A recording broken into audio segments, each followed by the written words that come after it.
Good morning. My name is Patrick Powers, and I am the designated federal officer for the FEMA Agency Review Council, a presidential federal advisory council administered by the Department of Homeland Security. I would like to thank the council members who have joined us both in person and online, as well as the members of the public who have registered to join us virtually for today's third public meeting. Your participation is greatly appreciated and highlights the importance of the council's critical work. As a reminder, we are recording today's meeting for the public record, and the video will be posted to the council's website, just as we did for the council's first two public meetings. Today's meeting minutes will also be made available to the public through the council's website and the Federal Advisory Committee Act database. The minutes from the council's first two public meetings have also been posted to our council's website. Transparency, accountability are the cornerstones of our work, and we are committed to keeping the public informed about the council's deliberations and decisions.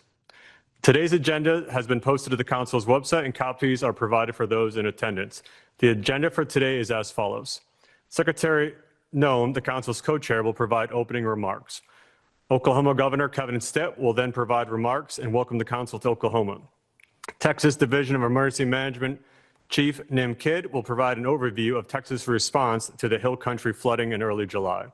The council will then hear updates from each of its three subcommittees.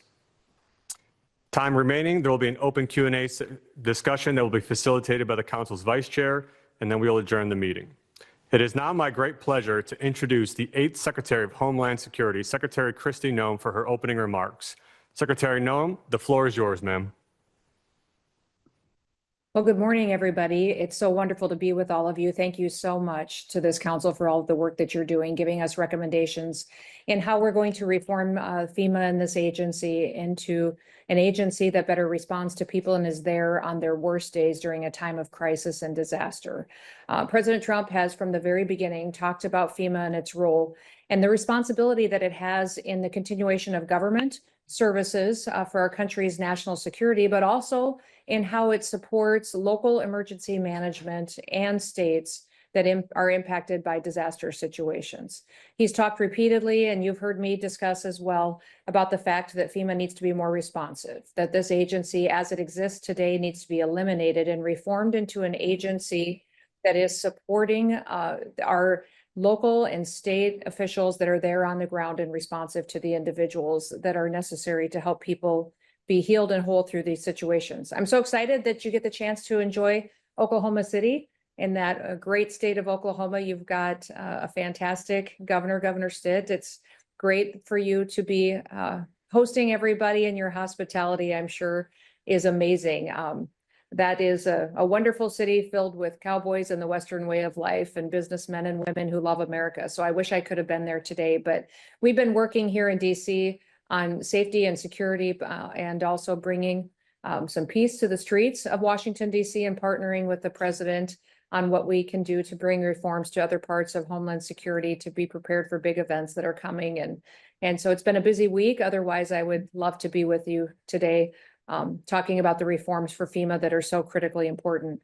I do want to thank Governor Phil Bryant as well for his leadership. He's been absolutely fantastic in and working so hard, having, I would say, hundreds and hundreds of hours and phone calls, gathering information, feedback from different leaders, local, state, but also senators and congressmen on what their reforms would be, so that when we get to the end of this council's role, that we have a product that we can really present to the president and to Congress that will make sure that FEMA is responsive, that it's responsive and that it's doing the role for which it was created. Again, every disaster should be locally executed. It should be state-led, and then the federal government is there to support. And that's the mission set that we need to continue to view this through as we go through all of the work that we do every day. I know the subcommittees have been busy working as well. Thank you for that and putting in the extra time. 99% of the time, I believe you're meeting on a weekly basis to come up with specifics that we can implement right away. I do know we're going to hear some summaries out of leaders in the room, Governor Abbott, maybe Governor Youngkin as well, and Noem, and some of the things that we've been going through as a country as far as disasters since January. Texas obviously was extremely devastating. Around the same time we saw New Mexico get hit, I had the chance to be there on the ground with the communities that were affected in both those states. And we're also still dealing with North Carolina and the families there that need help to continuing to be restored. This last weekend, on Saturday, we deployed another $28 million to North Carolina after 96 last week, and we'll continue to make that a priority, knowing how neglected they were under the previous administration. Listen, FEMA is much more responsive under President Trump to people's needs than it has been under previous administrations and President Biden. In fact, the data shows that we're over 100% more timely with dollars and with resources than any other time in the history of FEMA going back, is that we are responding quicker, deploying within hours to meet people on the ground with needs that they have. But also we need to make sure that as we do that, that we're being efficient with what the taxpayers have given us for resources. I sat with the president for several hours a couple weeks ago and discussed 16 different disasters that we had open in this country and helped make decisions on getting resources out. Many of these disasters were still ones that have been open and needed to be handled and taken care of from previous years. And that is one of the things I'd like to charge your council with, is how long should a disaster be left open? How quickly should we deploy resources? And then how long can cases continue to be filed? That is one of the things that makes it difficult to deploy immediately, is when the termination date for a disaster goes on 15 to 20 years after the event has already occurred. The president believes that we should be in a disaster response portfolio and footprint, but the long-term mitigation should not be something that the federal government is continuing to be involved in to the extent that it has been in the past. We are in the middle of hurricane season, and so we're working hard to continue to stay prepared for that and notifications. And we've got a couple of months here yet where we're still going to be working with our local leaders to make sure that everything is pre-deployed and in position for whatever storm may come our way, and that we can help people get through those difficult times. And we will be putting out a lot of information today on FEMA as well as to how we have used resources under the Trump administration. I'd like to encourage all of you to be vocal if you've had interactions with the Trump administration and how positive that they've been, to share that with people and tell the story. Tell the story of how different FEMA has been the last 7-8 months under his leadership than it was previous to that.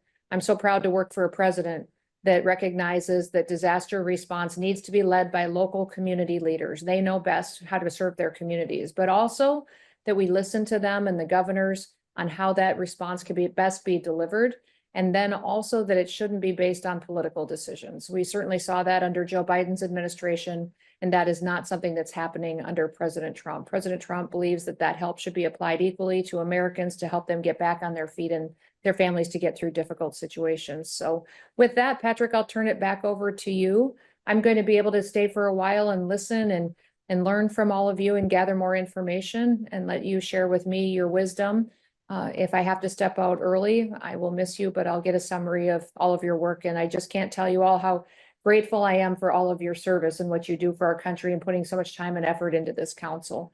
And I do want to send my prayers to the folks in Minneapolis who've lost their children and have endured the tragedy that we saw yesterday. It just is absolutely horrific, the incident that we've seen, and we'll do all that we can to help those families heal and continue to lift them up in prayer and be grateful for the blessings that we have of family members that are still with us today. We ask for healing for those that are still injured, and that they will be able to get through that, be 100% whole again, and that we can do all that we can to help our country recover and get through this difficult time. So with that, I'll turn it back over to you, Patrick. Madam Secretary, I want to thank you for your commitment to the work that this council is doing. I will assure you, we are always the leaders that are here, that are first responders, and that are heading states such as Florida, Texas, Louisiana, others are always, Virginia, and all the others that are here, always keeping an eye on hurricane season. We understand the threat of that. This is, tomorrow will be the 25th anniversary of Katrina. So we remember and reflect, and the lessons learned from that are being utilized here today to make sure that we have a better response. You will hear success stories today from Texas and North Carolina. We heard them in California, from Washington, from Oregon, from those in the great Northwest that talked about the response that they're receiving from FEMA now and how effective it has been. So the work that you are doing supporting this council and Secretary Hegseth will clearly show benefits into the future. We're able to provide a more robust opportunity with states as they share their responsibility with the federal government in responding to these disasters. So thank you very much for your time and your effort. Your team has done a remarkable job. I want to thank our team. Patrick Powers and his group are always there to respond. We sometimes spend more time on the phone with Patrick than I do my wife, but that's okay. It is beneficial, and she understands the relationship. So all of us have been working diligently over these months to make sure that we don't disappoint you or our president as our North Star. We're going to make sure that we get this job done. So thank you, Madam Secretary. Thank you, Governor Bryant. I appreciate it so much. And yes, Secretary Hegseth has been absolutely phenomenal partner in all of this too. And so we appreciate his national security perspective and wisdom that his team brings as well. So you all will have a fantastic discussion today. And we're excited about being in Oklahoma. This Yes. is our third day.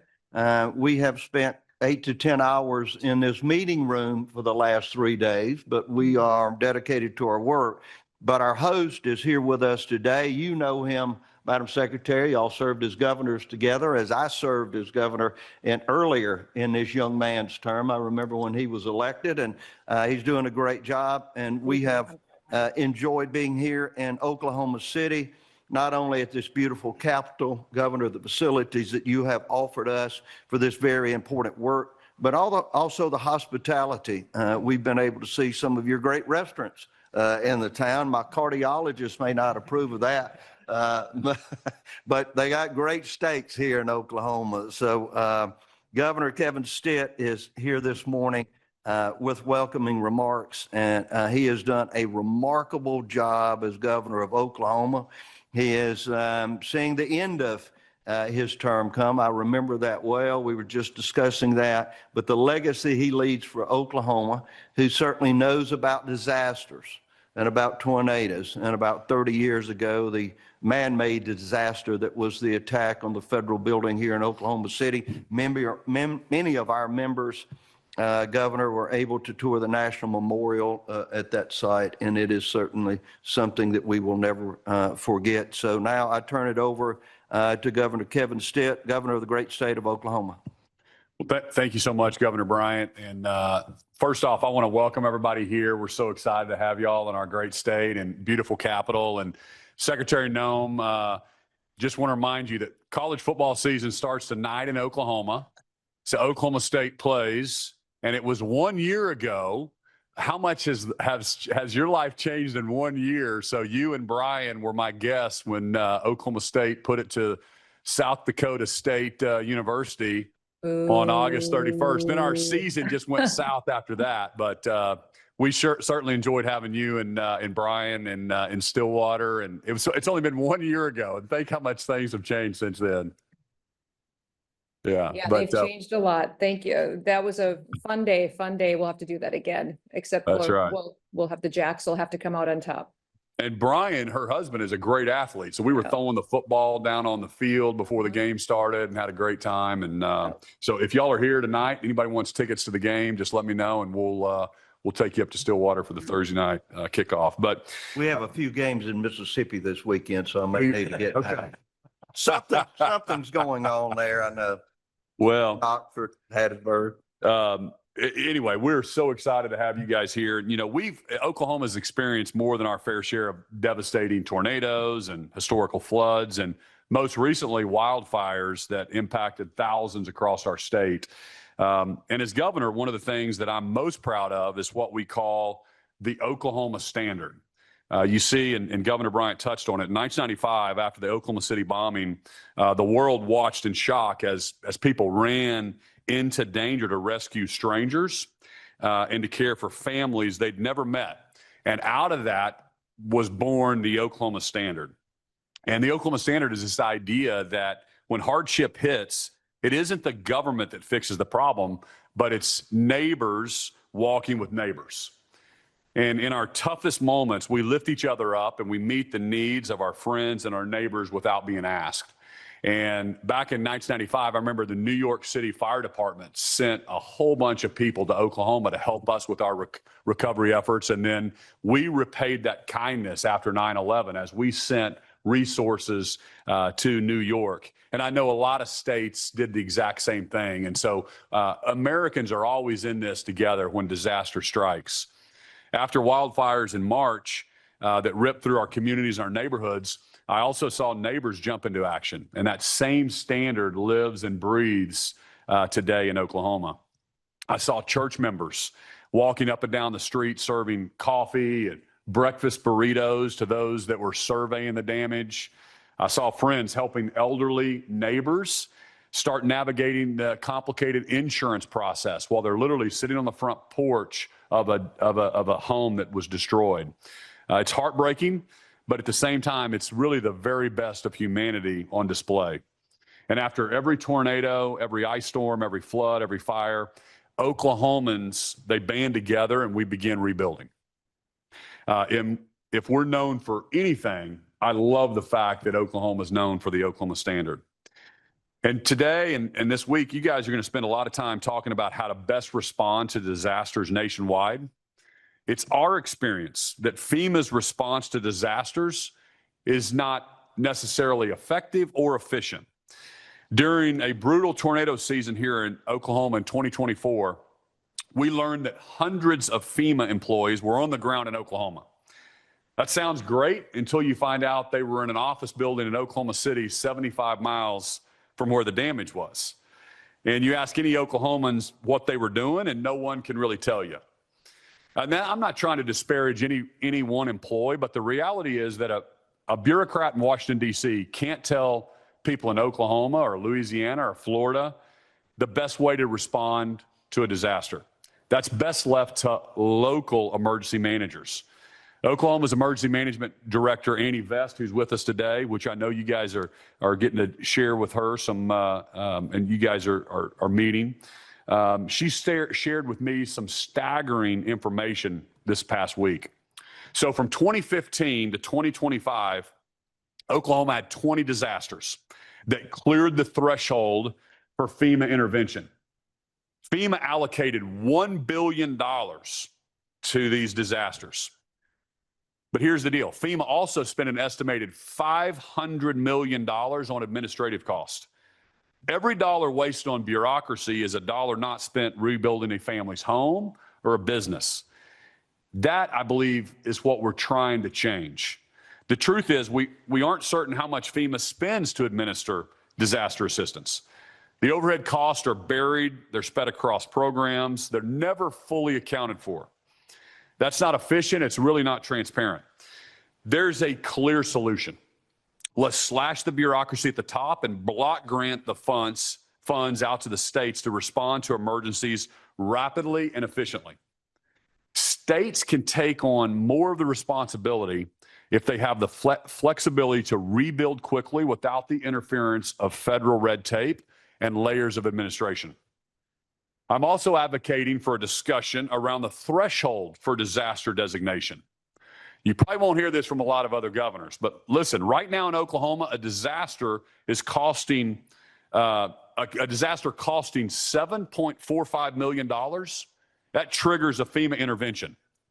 In agreement with my emergency management directors, I'm calling on FEMA to quadruple that threshold. Take it up. Our past disaster shows Oklahomans can manage events up to $30 million.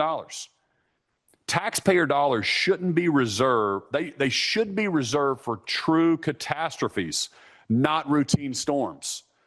If we look at the last decade, back to the 2015 to 2025 timeframe, we would still have received, if you would have moved that disaster threshold up, we would have still received 93% of that $1 billion. Ensuring that our worst disasters don't leave communities in an impossible situation. We get it. There is an absolute, we need some of that help for the major stuff.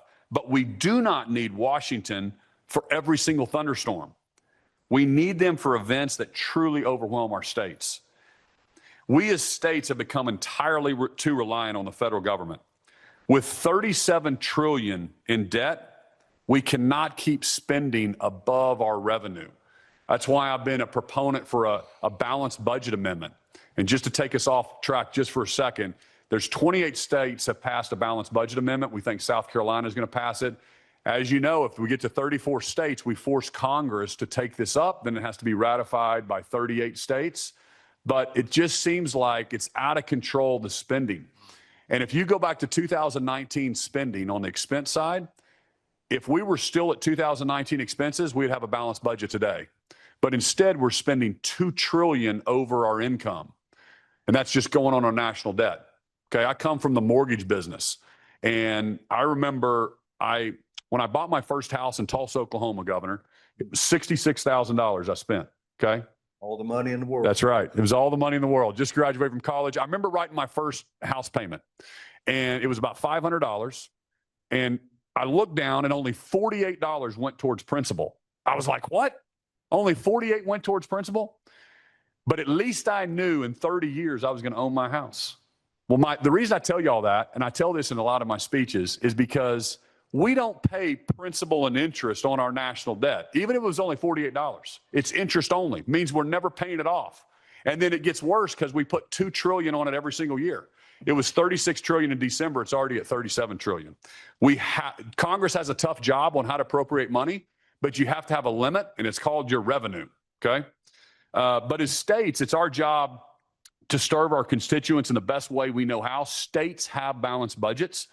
We rely on our own expertise and ensure we are prepared for disasters in a way to do that. Oklahoma tries to do that well.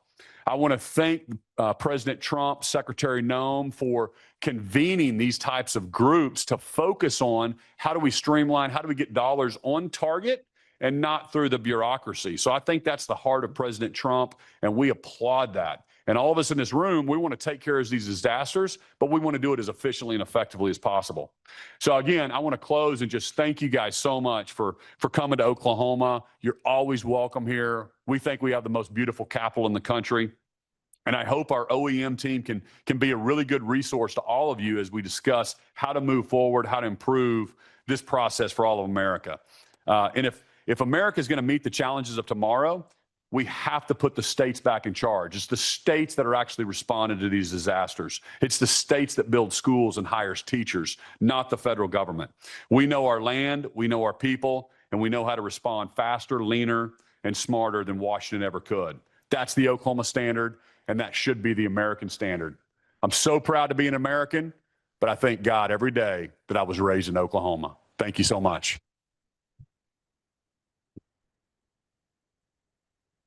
Madam Secretary, I don't think we could have asked for any better support of what the agenda looks like than the Oklahoma standard. Absolutely, our heart is making sure that states have the opportunity and some responsibility for the shared response to disasters that are not catastrophic in nature. So, Governor, you're absolutely right. Thank you for the Oklahoma standard.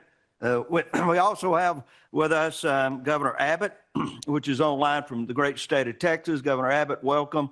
We're going to hear from Chief Noem Kidd just a moment. And of course, our council member, also Governor Youngkin from the great state of Virginia. I'll turn to him momentarily for reports from his subcommittee. But just now, the council would like to hear from Chief Noem Kidd of Texas, Governor Abbott, who I will tell you has done, in our eyes, a remarkable job both responding to the disasters of the Hill Country flooding in early July, but is also a valued member of the FEMA Review Council. So, Chief Kidd, what we would appreciate is hearing I know what would be a difficult report from you, both for the secretaries and to this council of those tragic events of the 4th of July in the Hill Country of Texas. Chief Kidd, I'll recognize you for that report. Thank you, Governor. I want to start by thanking my boss, Governor Abbott, on the line for his continued support and leadership in our Texas legislature. I think we are one of the few states in the nation whose state emergency operations center is open 24/7, 365 and staffed ready to go. That's only because of the leadership and the support of our Texas legislature and Governor Abbott. We are also staffed with full-time meteorologists, and we are constantly watching the weather of what's happening in our state from all threats and all hazards. We open up our calls to all 254 county elected officials and all 1,216 city officials on a daily basis to make sure we are singularly focused and singularly coordinated on the threats that face our state. On the morning of Wednesday, July the 2nd, we held a statewide weather call, and we had over 500 lines call into that call to make sure that our local officials were informed of not only the weather we were facing for that holiday weekend coming up, but know what resources the governor had placed out across the state. By Thursday morning, resources were in place across the state of Texas, covering 44 of the 254 Texas counties. Those 44 counties are roughly the size of Indiana. We all know on Friday morning, July 4th, in the early morning hours, we had a 9-mile high rain cloud that dropped a tremendous amount of water in one location, and it did not move. That rainfall caused a 36-foot rise in water in about a 45-minute period. That impacted many of our campers that were there on vacation for the 4th of July celebrating our Independence Day, as well as we all know, Camp Mystic and some of the children that were there that we lost in that tragic event. I want to quickly talk, Governor, about what worked. And I'll tell you right now, what worked was the support from our federal partners and our other states. The United States Coast Guard was there with us immediately, as well as the Border Patrol and their Borstar team. Resources arrived immediately, and this is important, upon request and without delay. We all know that getting too many resources too early in the event can be a problem in and of itself. Command and control is very important, and the sequencing and layering of resources that come in has got to be communicated and coordinated. Our pre-positioned assets quickly tied in with federal partners and federal assets and reinforced the state's support. Secretary Noem, I want to thank you for your direct communication with us and Governor Abbott. I want to thank the White House for their fast decision-making and the high-level coordination that came from all of the DHS team. The White House was there and provided consistent report, reinforcing local and state response, never taking over and never getting in the way. Our federal assets integration was seamless. There was no friction between state and federal partners. That hasn't happened in the past. Too many times our federal partners have come in, whether they've been part of the military department or other resource, and think it's their response to handle instead of supporting our state and local government. I also want to thank the 27 states and the governors that sent resources to support us. The Emergency Management Assistance Compact worked. It worked very well. We got what we needed when we asked for it. There was no delay in that response. And finally, I need to thank all of our local partners that were there, that were ahead of the time, many of them volunteers in many of this rural part of Texas, that left their homes, their families, and their businesses to be there for our local partners.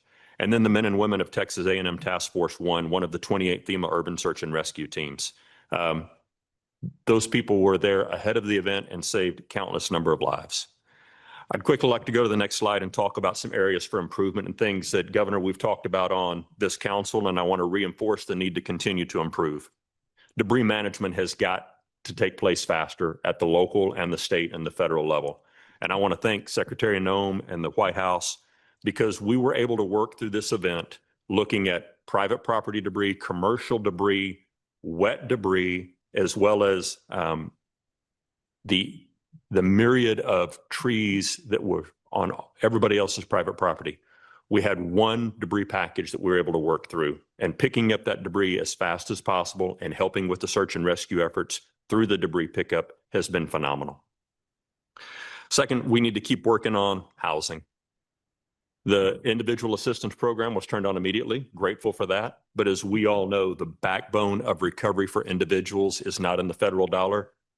Governor, as you mentioned, it's in our local partners and our faith-based organizations. We had over 19,000 volunteers that showed up to support Texans during their time of need. Many of our faith-based organizations are still on the ground and helping rebuild. Many of our Texas performers are raising money, over $120 million raised to support homes. Governor Abbott was there with the King of Country Music, George Strait, raised money. We have already put tens of thousands, if not hundreds of thousands of dollars back into people helping rebuild their home. The financial relief has got to continue to move at the pace that it does, because 55 days after the event, we still have people that are out of their homes, but they all have a safe place to stay right now, and they are all starting the rebuilding process. We've got to continue to innovate in our case management solutions. Case management has got to be turned on, as we've talked about in many of our work sessions here. We've got to turn on case management at the beginning of the incident. We cannot wait days, weeks, or months to get our case management turned back on. And then the need for meteorological forecasting and communications. As much as we all want to know when it's going to rain, where it's going to rain, how much it's going to rain, and how fast it's going to fall, technology does not meet our expectations yet. And so as locals, as state, and as federal partners, we've got to come up with a better way to forecast the weather and make sure that our communications are shared with our local partners. And then on the last thing that I want to talk about that we need to improve is really would like some help with the Internal Revenue Service and the 501c3 status of nonprofits to quickly get money that donated from great Americans trying to get into the hands of other great Americans. The 501c3 status could use a little bit of attention that we can look at together, and I hope that's something that we can talk about. And then finally, for my last slide, Secretary Noem, I want to thank you. In my 30 years of doing this job and in this business, this has been the fastest and most effective federal support Texas has ever received. Your leadership, Secretary, your partnership, asking what we need, listening what we need, being there with us, walking the streets and walking the flooded areas with us, talking to the family members is unheard of, and I'm grateful for you.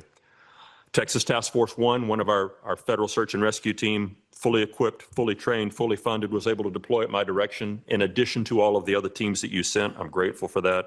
The partnership brought the right resources, the right place at the right time. It saved lives and it made a difference. And Governor, that's the end of my prepared remarks. Happy to answer any questions if there are.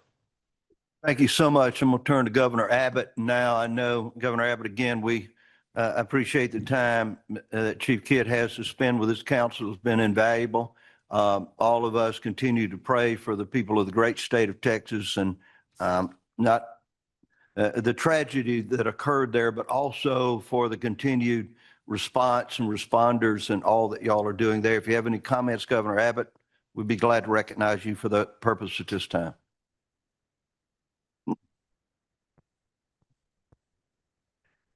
Noem, thanks again. As all of us watched that on our 4th of July, as we were going about enjoying our holidays, we could only imagine the loss of the children.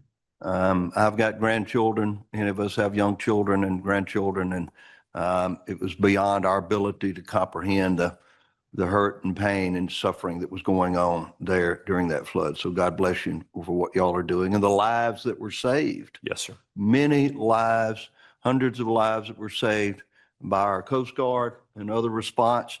It is encouraged again, Madam Secretary, as you may have heard, the response of how the state of Texas is working closely with our federal partners at DHS and FEMA. So let me add, great work by your team. Well, Texas is a fantastic state, and Noem has been an absolute amazing leader. So I want to thank him for always putting the people first and being concise. Him and Governor Abbott were concise in their asks and needs, and that makes it easy for us to deploy and support their efforts. So God is good. Amen. Amen. All the time. We'll turn now to the business of the council. Again, let me take a moment of personal privilege to remember 25 years ago tomorrow, when we were all awakened to the idea of a storm called Katrina that took 18,000 lives across Louisiana and Mississippi, $125 billion in damage. It was a Cat 3 hurricane. We were shocked to see the images both before and after. 125 mile an hour wind, a 28-foot storm surge that went 3 miles in. The Waveland Fire Department had their fire trucks parked, Governor, 3 miles from our coastline, and they went underwater after that surge made its way across the entire Mississippi Gulf Coast. So God bless all those that survived. They loved, and the loss will forever be remembered at Katrina. Chief Kidd, thank you. Again, we continue to lift you up in our prayers, but also I know the Secretary and FEMA continue to offer all their support, tangible support that they can. Governor Abbott, what a remarkable leader you have there in the state of Texas. So as we observed at our first public meeting, our president is a man of action. And so this council is emulating that and becoming a council of action. Our council members have traveled thousands of miles. I feel like that includes me only, but I know all of you have joined me in this great travel to California, to Vermont, to Oklahoma, to Texas, to other locales. We will soon be in North Carolina and Puerto Rico. We have listened to thousands of voices, both leading us in a direction which would be monumental for this United States of America, but also for the states and the localities. As on this week, we listened to tribal leaders from across America, a Native American leadership, Madam Secretary, that told us of the concerns that they have, but also offered their help and support. It was amazing to me to see the leaders of the tribes, Governor, that were saying, don't just call on us in times of tragedy. If someone else has a tragedy, call on us to help. The leadership of those tribal listening opportunities has been remarkable. As I mentioned, we've engaged in listening sessions across this nation. And again, I need to emphasize the point here, the overwhelming positive nature of the feedback that we have heard has been received loud and clear. Whether in Los Angeles or Vermont, there's a deep appreciation for the efforts of our emergency manager. However, it is clear that we must provide recommendations to improve upon FEMA so that our communities, first responders, and our nation receive the very best on their worst day. Beyond the listening sessions, the Council's Federal State Coordinating Subcommittee distributed a nationwide survey to state, local, tribal, and territorial agencies to assess readiness to assume greater responsibility for disaster response. A survey closed earlier this month with over 1,300 total responses, including responses from all 50 states. In closing, let me say, I would like to reiterate my sincere appreciation to the Secretary, but all the members of the Council. I see the hard work that you're putting into this, and I believe that it will benefit not only the President of the United States and his decision to move forward and making sure that FEMA is the very best that it can be, but also the locals.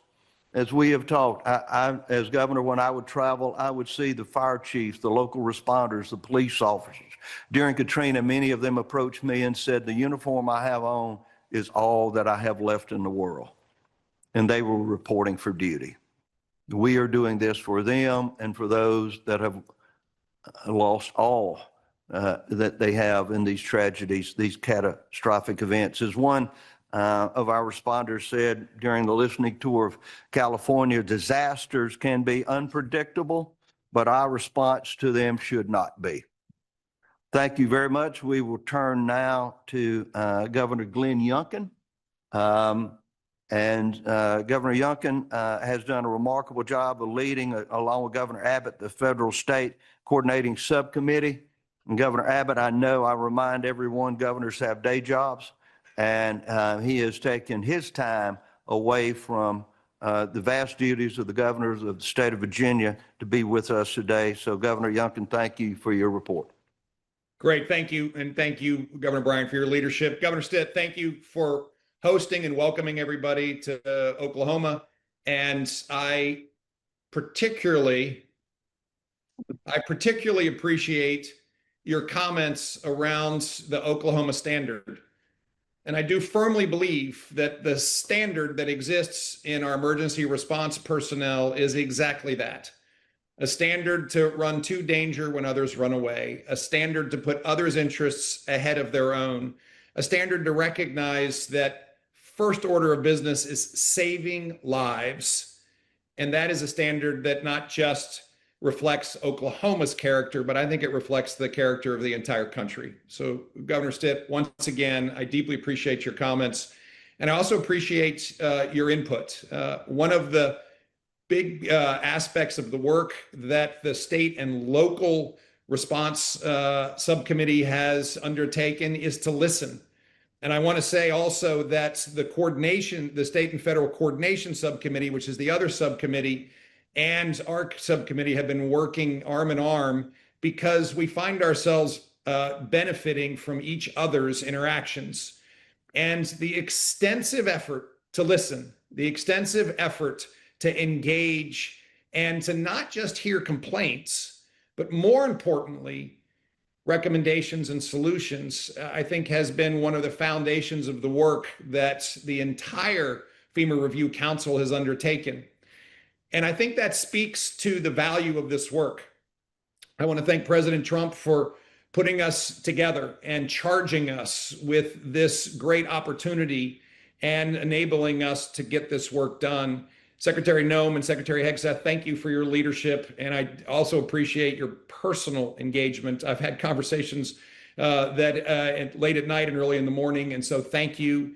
And I particularly want to thank our members of this committee, particularly Governor Abbott, who I, of course, have so deeply appreciated your leadership and NIM's leadership in Texas. But I also just appreciate the fact that the experience base that you bring to this effort is really unparalleled. And then, of course, Mayor Castor and Sheriff Rosie, thank you. We'll get to some of the summary comments in a minute. And I just want to alert both of you. I'll be handing you the baton here in a minute for a few comments. Let me just begin with the basic objective that we have had so far. And that is to recognize that engaging in listening with federal, state, local, tribal, territorial leadership, first responders, legislators, users, nonprofits has been critically important. And the survey that we undertook, which, as Governor Bryant, you shared, over 1,300 respondents from all 50 states, from 6 tribes, 1 territory, 83,000 questions that were answered that covered the 32 core capabilities that are outlined for FEMA. How should these capabilities be best rendered at the local level or at the federal level? How should we think about the standards for those capabilities? How should we think about collaboration? How should we think about, yes, the funding? And the response was overwhelming. And that overwhelming response, I think, has led to 5 key takeaways. And again, the support from Secretary Noem, your team, and particularly the dedicated folks who have helped us sift through this extensive response and really identify 5 key themes that I want to share with everyone.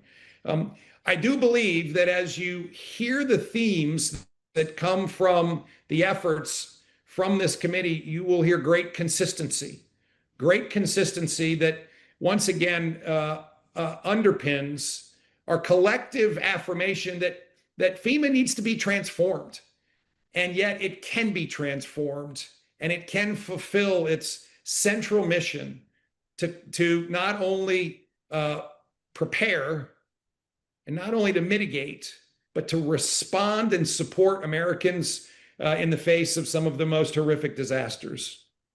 So the 5 big themes that came out of our work, and again, these are the survey recipients' responses categorized into 5 themes. The first is to accelerate federal funding to the communities. Very simply, to modernize and streamline the process of funding direct assistance. And I'm going to use that word again, direct assistance, not assistance that is migrating through a myriad of bureaucratic processes, but support the states and local capabilities with emergency response funding quickly. so they know what they're getting and they understand that they can put it to use in order to save lives and commence immediate recovery. This was the overwhelming number one response. I think we heard it from Governor Stitt as well. Second is to empower local and regional readiness. This again is a shifting of the leadership of the response to states and local authorities. I know as a governor that when we know a disaster is coming in preparation for a hurricane or a major storm, we get ready and we go to work by deploying the resources that we know we have access to. It is that sentiment to empower us to do that and to have the federal government play a support role, but not a lead role in that effort. Again, the theme here has been consistent. I think this is underpinned by strong recommendations to strengthen the mutual aid system. EMAC works incredibly well. It could be so much better. And I think you'll hear even more on those lines from the State Federal Coordination Subcommittee. Third big theme is to make sure that we are protecting and evolving the national lifeline capabilities. And what do we mean by that? The capabilities that you just heard from Texas Task Force 1, the capabilities that we have in the Commonwealth of Virginia with 2 urban search and rescue teams that are set to national standards so that when they are called upon, those that are receiving the help know exactly what they're going to get. This again will overlap with some of the great recommendations that are evolving out of the State and Federal Coordination Subcommittee. The fourth big theme deals with our more rural communities. And as a governor of a state that saw Hurricane Helene devastate Southwest Virginia, devastate it because, of course, there was a tremendous storm that hit. And yet we were able to mobilize tremendous resources ahead of the storm in order to protect lives and begin the recovery process. But rural communities oftentimes find themselves less prepared, less equipped, and therefore less capable to deal with emergencies versus urban centers.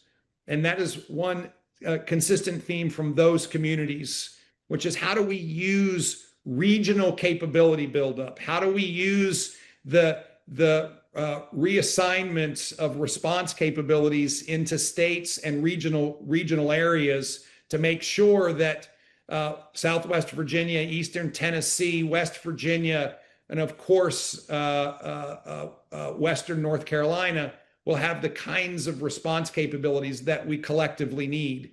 Again, the EMAC system works incredibly well, but it can work even better. And then fifth, and I think you've already heard some of these themes, is to unite the nation's resilience network.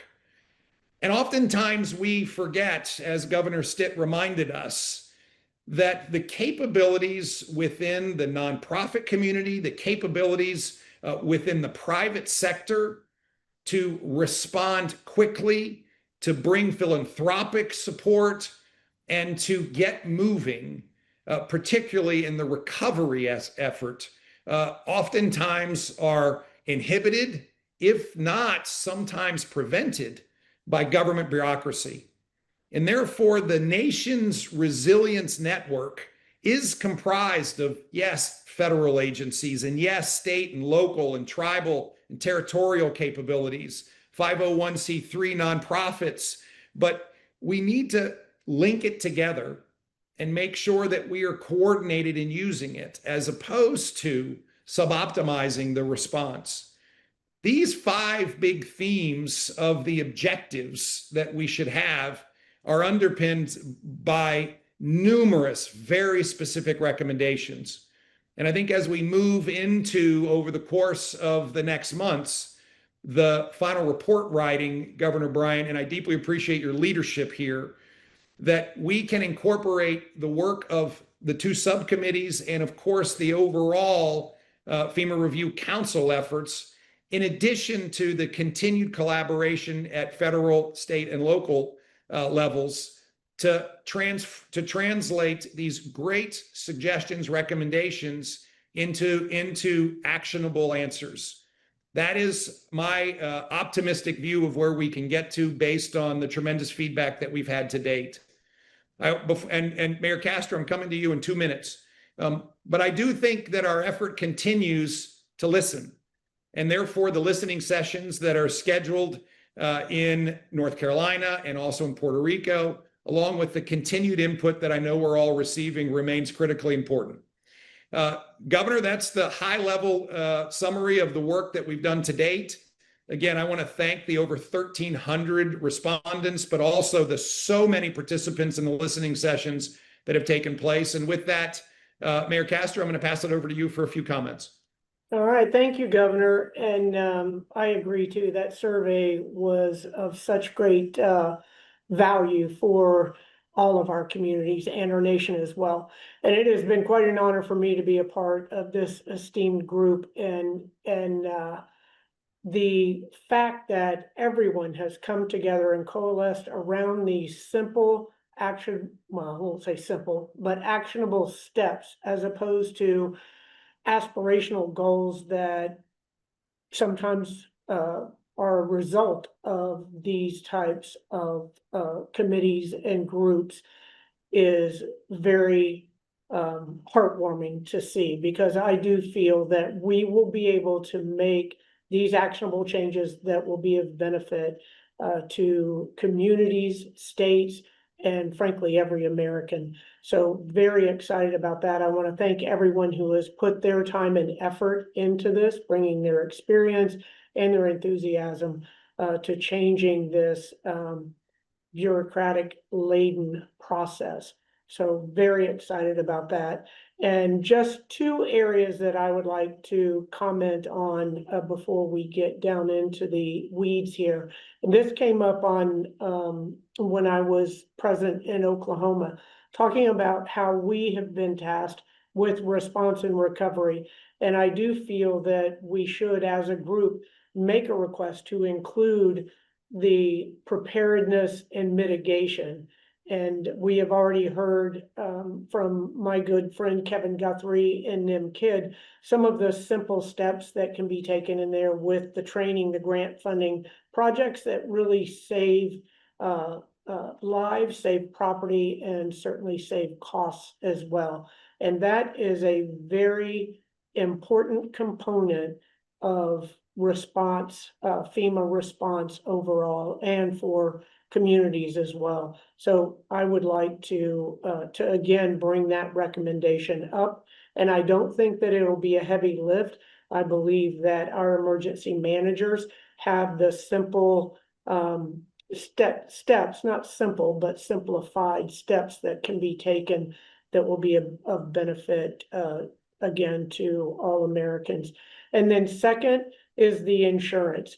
I'm very excited about this parametric insurance. We have a company from the city of Tampa that will be in Washington making a presentation, but I don't want us to lose sight or to judge of the importance of the insurance aspect and just feel that we can push that off to private companies and all will be solved or coming up roses. Because as having been hit by 2 hurricanes the end of September and October, I had my insurance reworked and talked about the different insurance companies. And I said, well, from my experience, 38 years now with dealing with hurricanes, you just get the cheapest because they're not going to pay anyway. So we need to ensure that there's legislation for dealing with insurance claims,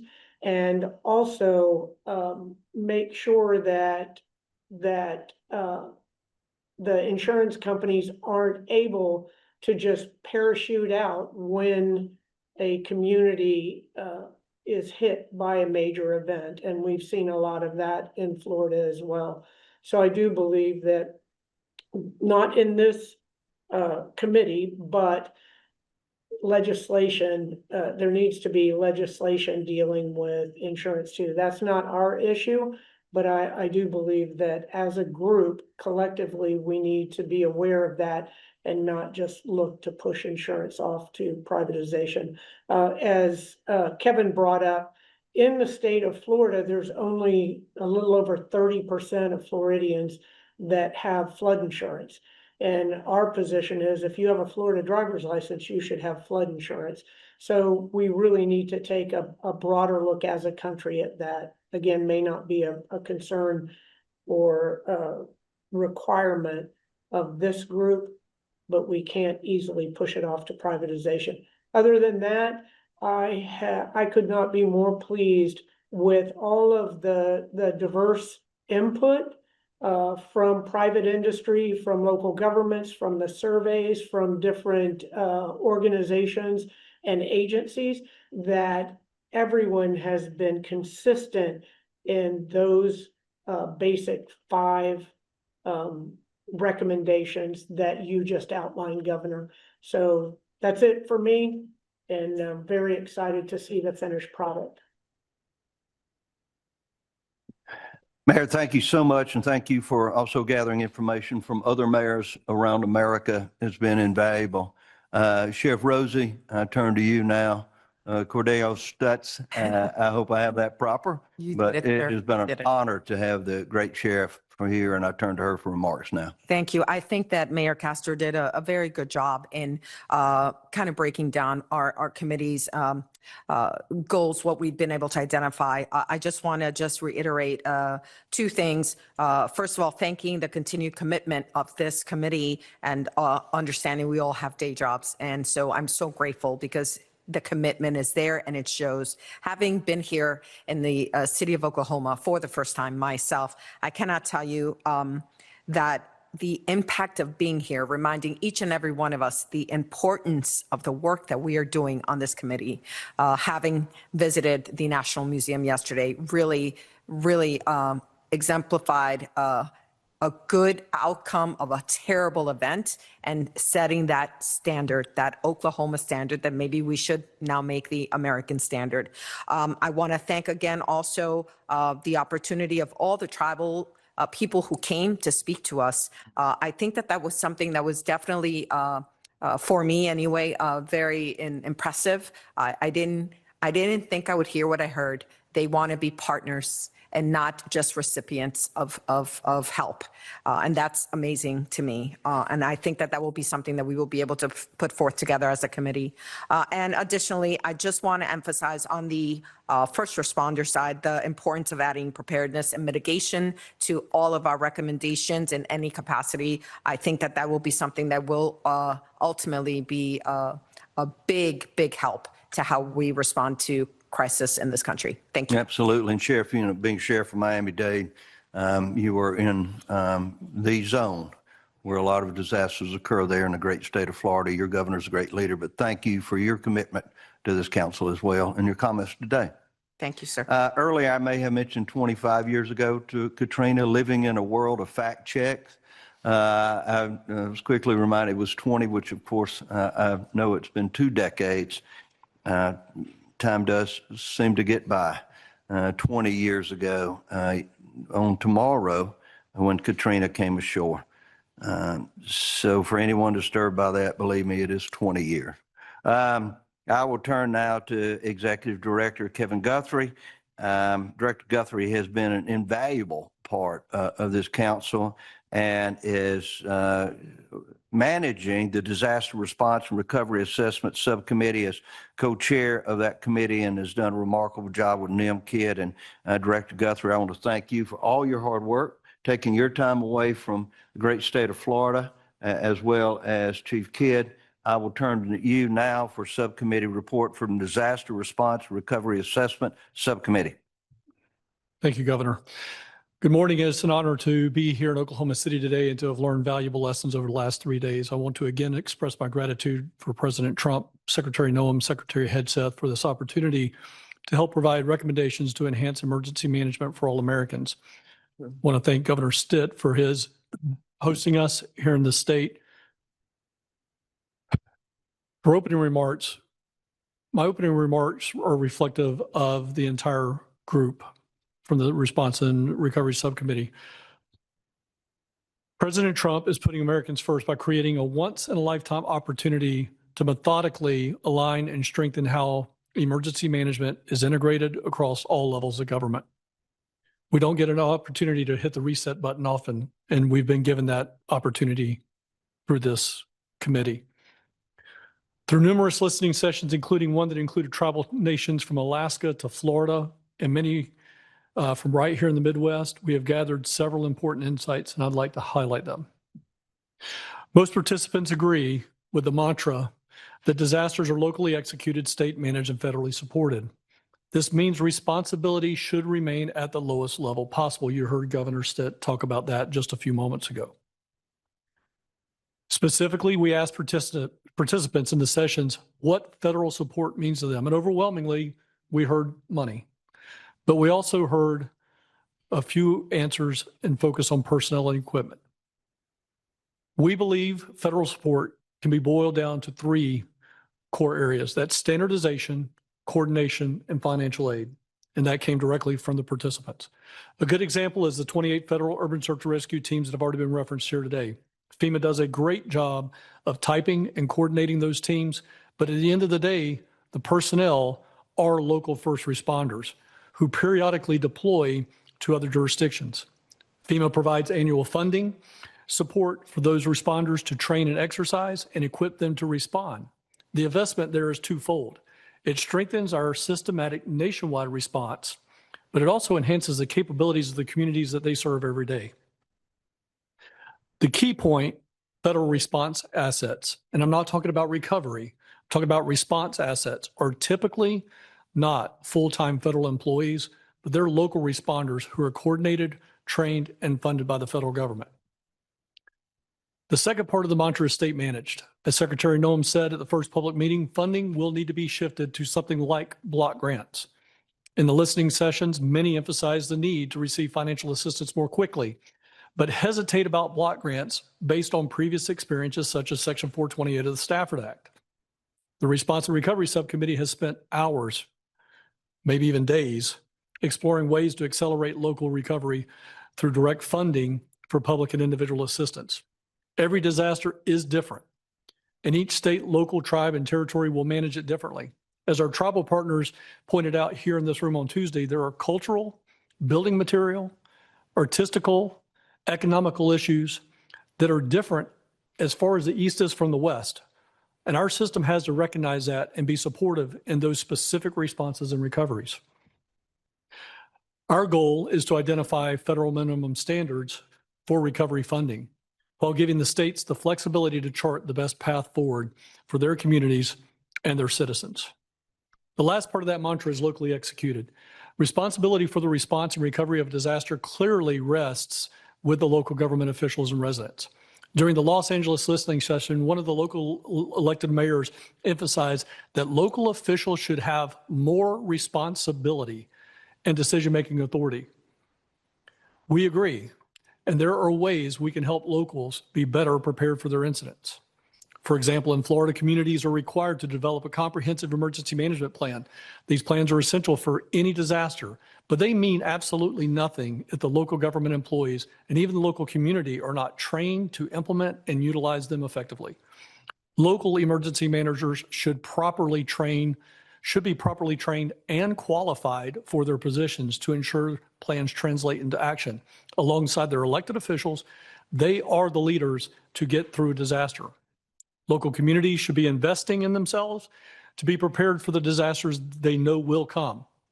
This is accomplished not only through training and exercises, but also by addressing financial preparedness with the support of insurance and disaster relief funding. Communities should prepare residents and visitors by promptly providing clear information about potential hazards and threats, along with guidance on how to stay safe and prepared. While I'm the co-chair with Noem on the Response and Recovery Subcommittee, I would be remiss if I did not share one of the most talked about portions of our listening sessions, and that's mitigation. During every single listening session, at least one person has emphasized the importance of mitigation.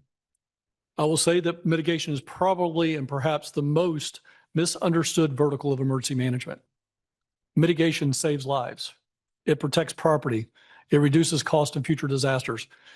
Oklahoma Director Annie McVest and Arkansas Director AJ Gary discussed in this room this week how safe rooms and flood controls have saved hundreds, if not thousands of lives from deadly tornadoes and floods in the Midwest. Mitigation makes sense when you can rebuild and recover. However, it is very, very hard sell to strengthen something existing that is unaffected, as the return on investment may be unrealized. Mitigation has to be locally executed at that local level. By local, I mean not just local government, but all the way down to homeowners and business owners. There is a responsibility there that they must take. This looks like building code standards and best practices, such as not building in a floodway or at least building above the floodway, homeowners purchasing flood protection devices, hardening and maintaining their homes. Mitigation must go further than just asking for federal funds. State and locals must invest in their communities to stay resilient. In closing, I'm going to lead with this, and we've done this week. It's time to have an honest conversation with ourselves as emergency management directors. Noem posed a question this week, and he asked the states that were represented in the room this week in a closed listening session, how many of you depend on your sustainment funding of at least 50% at the state level? All those in this room said at least 50%, and it went much higher than that. No other public safety centric agency at the state or local level depends on 50% or more of their funding coming from the federal government. States and locals should be investing in themselves instead of shifting responsibility of sustainment onto the federal government. A scary thought is 6 U.S. Code 821, Section 3A and B defines a catastrophic event, and this country has never experienced it by definition. Never. We've had some really, really bad disasters, but we've conditioned ourselves that now a 10 out of 10 is actually probably more like a 6, 7, or 8 on that scale. We have not experienced the maximum of maximums, but we have to be ready for that day. Each state faces unique hazards. State-driven investment allows for the solutions that are tailored to the specific needs rather than relying on a one-size-fits-all federal program. When citizens see their state investing directly in preparedness, response, recovery, and mitigation, it builds confidence in government. It fosters stronger community resilience. Furthermore, communities that are prepared and supported by state resources can bounce back much more quickly instead of waiting for federal programs to activate. Every community has different vulnerabilities. State-driven investments help address those local issues. By funding, training, outreach, local preparedness initiatives, and mitigation, states can foster a culture where citizens know their risk and how to act before the disaster strikes. I am proud to see the progress of this council, Governor, and making thoughtful recommendations to the president. I want to personally thank the designated federal officer, Patrick Powers, and his staff.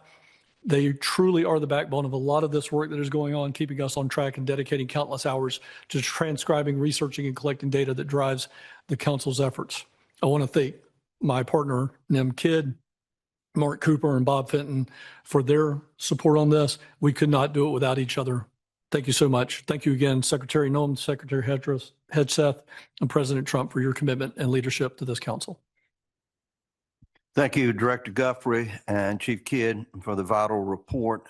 It is encouraging to me to hear more and more leaders and governors acknowledge that states must take their necessary role in supporting the response during times of disasters and clearly identifying what a catastrophic disaster is. And no one knows that better than Kevin Guthrie and Noem Kidd. We're going to turn now to Michael Watley, not only a member of the council, but someone who has been doing yeoman's work in helping with the recovery of his beloved state of North Carolina. So, Mr. Chairman, it's great to have you here. I'll turn with you now so we might receive an update from the events that occurred in North Carolina and the response to them. Thank you, Governor. I'd like to open up by thanking President Trump. He and his administration have continued to deliver substantial aid to my home state of North Carolina as the Western region builds from the massive damage sustained from Hurricane Helene. In the past week alone, DHS Secretary Kristi Noem has announced an additional $124 million in funding from FEMA to North Carolina to cover items like road repairs, critical infrastructure restoration, debris removal, and other emergency actions taken to protect life and property following the storm. FEMA is reimbursing these costs through the Public Assistance Program, which provides funds for state and local government response and recovery work. To date, more than $655 million has been provided to North Carolina from FEMA for road repair, debris removal, critical infrastructure repairs, and more, including more than $350 million in public assistance reimbursements, which have been approved to support the recovery efforts in the state since President Trump took office on January 20th, 2025. The damage caused in North Carolina by Hurricane Helene was catastrophic by any measure. 108 people lost their lives. More than 73,000 homes were damaged, affecting more than 200,000 people.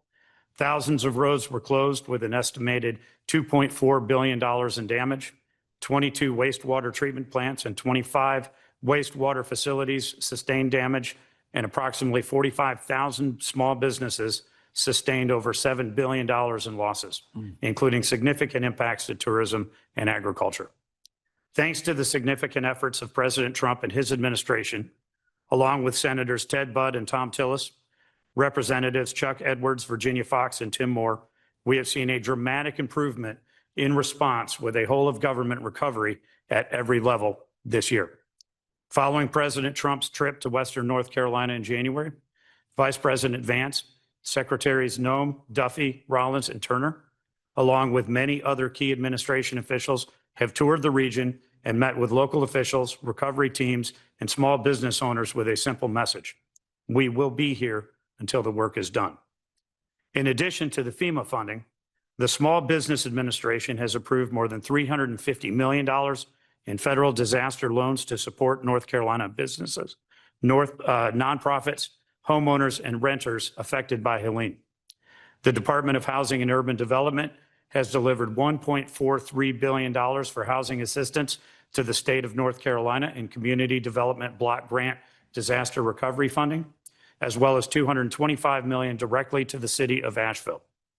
The Department of Transportation has provided $350 million to the North Carolina Department of Transportation in 2025 for repairs to the thousands of miles of roads and hundreds of bridges that were damaged by the storm. As I have spoken with local officials, state legislators, small business owners, and homeowners throughout Western North Carolina, I have been amazed at the strength and resilience of the region's people and communities.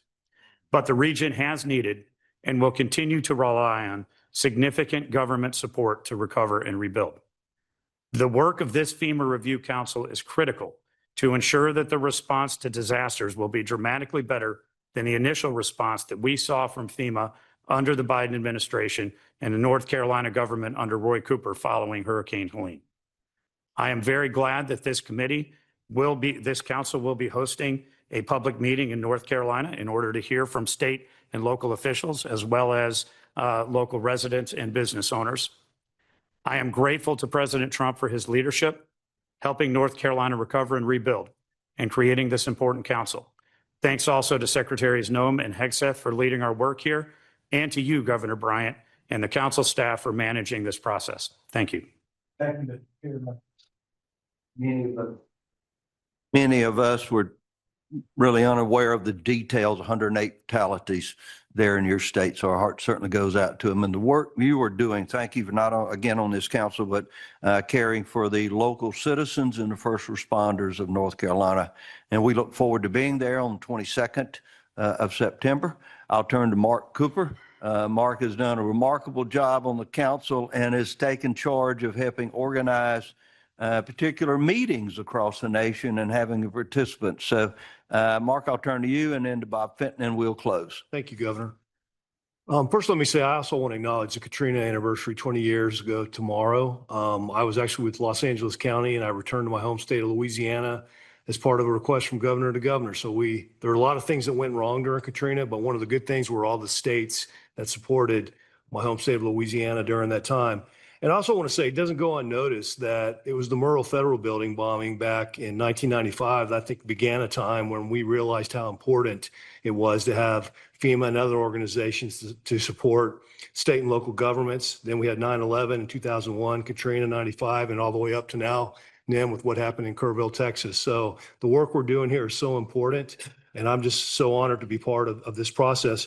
I will say that we talked a lot about these meetings. We have met with at least up close to 40 state emergency management directors, 40 of the states. We also have spoken at the NGA meeting. And for those states that we've not spoken with, we're planning on doing a listening session at the NEMA meeting that's going to be held in Wyoming in about a month. So we're really hitting it, Governor. I think we're really getting a lot of great input. And I want to thank the council members that have been able to attend those meetings. And I think we've gotten a lot of great participation, and we'll continue to do that. So I'll turn it over to you, Bob. Appreciate it, Mark, and appreciate the opportunity, Governor, to talk. First, just appreciate being part of this council as being a member of FEMA, especially been here 28 years. I think back in my career, and I was there 20 years ago in Mississippi, in Katrina, responding to that event, getting there days before it hit landfall with a great group of friends from FEMA that I still work with a great group of friends that I have become lifelong friends with from the state of Mississippi, including you, Governor. And just appreciate the opportunity to really look within the organization for how we can do things better. At the end of the day, you know, our job, the reason why I've been with FEMA 28 years is to serve Americans on their worst day. And nothing's more important. And the opportunity to, make improvements to our administration is critical. We've had numerous efforts over the years with recommendations. And, I think why always good intended, sometimes have come with, levels of bureaucracy being created. And I think it's one of the things that we do sometimes in government is build processes to improve things. And sometimes they, unfortunately, slow down the response. One of the things when we visited the Murrah, Oklahoma museum from the bombing is I saw the timeline for the USAR response. And it was 2 hours after the explosion, a call went to FEMA to send a USAR team. The USAR team deployed 2 teams, one from as far away from California. We're there that night on the pile supporting the local fire department in doing search and rescue and bringing unique equipment and capability to help with that search. We need to make sure we're able to not only sustain that standard, but to improve on it.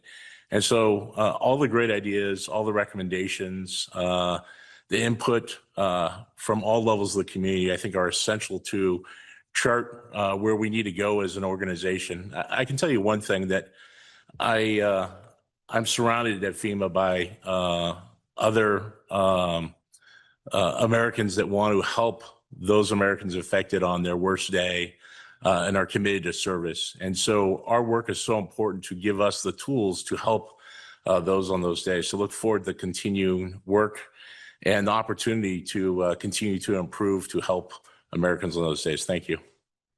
Thank you, Bob, for the work that you've done not only in FEMA over the last 28 years, and you and I met 20 years ago. I'm sure on that day we're both somewhat younger, and but at 29 August 2005 is a day that all of us will remember. And Mark, I can only imagine returning to New Orleans, to the state of Louisiana after the devastating flood that raged through that city. So the two of you are certainly subject matter experts on this. Unfortunately, you've had all the experience with disaster that anyone would ever want, but you're sharing that experience to make this process all the better. And I thank you for that. We have reached the end of this council meeting. I will now open the floor. John, we're certainly honored to have you here from the great state of Virginia. And I know Governor Youngkin is blessed to have you there leading emergency management. Again, thank Patrick Powers and his team. We just could not do this without them. And going forward, we'll depend on them even more. Annie, good to meet you and get to know you and be in your wonderful state of Oklahoma. Yesterday, we began to deal with the real core of our report. As we talked about individual assistance and as we talked about minimum standards of individuals and direct funding, and then of course, National Flood Insurance Program, which if I know my numbers correctly, about $26.5 billion in debt and borrowed another $2 billion. So we certainly have that task laid out before us to make sure that that program is vital, continues to serve the people who are living in those areas of danger. Americans deserve that, and we intend to lean in on that. And I think it has been one of the more productive meetings we could have possibly have. I know it was long days, and we thank you for it. I will ask for any questions or comments before we close. Mr. Powers, Captain, any further? Thank you, Governor. I appreciate it, sir. This concludes our panel discussion, and unfortunately, we're out of time for today's meeting. For the over 2,000 members of the public that have been watching this public meeting, your feedback is both welcome and appreciated. You can contact the FEMA Review Council at FEMAReviewCouncil@hq.dhs.gov. All of your emails are reviewed by the DFO staff and shared with the council members. For additional information regarding the council, please visit our website. Again, that's dhs.gov/FEMA Review Council. Thank you to Secretary Noem, Secretary Hegseth, Governor Stitt, and our council members who were able to participate both in person and online this morning. The FEMA Review Council's third public meeting is hereby closed. Thank you all for attending. Have a great day. Thank you, everyone. Safe travel.